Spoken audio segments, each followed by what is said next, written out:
پس روزه بایستی بهمون برنامه ریزی بده، بهمون بیدار بکنه از خواب غفلت.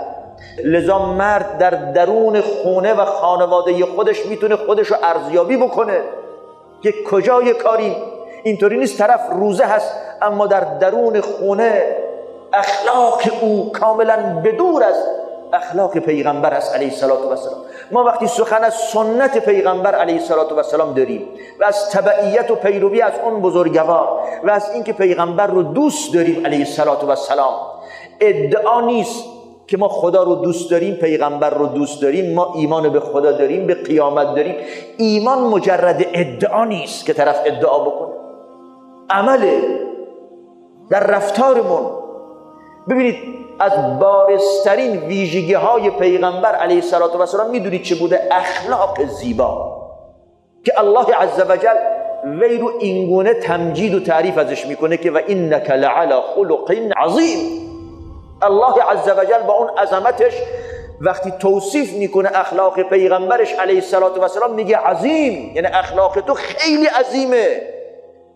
وقتی مثلا یه بچه‌ای میاد به یه بزرگی مثلا میگه شما خیلی آدم بزرگی هستید، میگه یه بچه‌ای تحت تاثیر احساسات قرار گرفته، یه انسان بزرگ از نظر جاه، مقام، قدر، منزلت، علم، هر چی بگید خیلی بزرگه.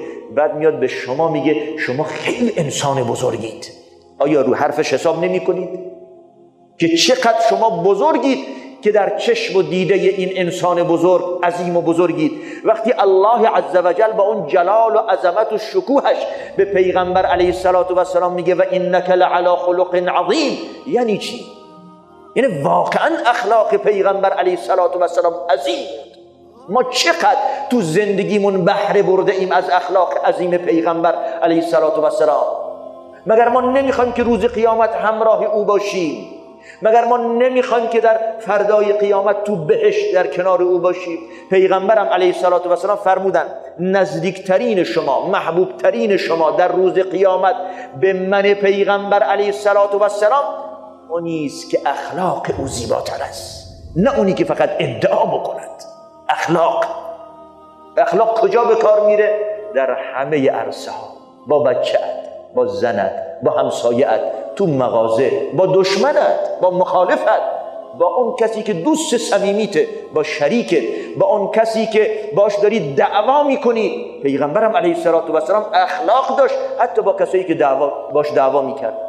پس ما اخلاق رو در همه عرصه ها بایستی احیا بکنیم و روزه بهترین علاج و درمانی است برای اینکه اخلاقمون رو تصحیح بکنه.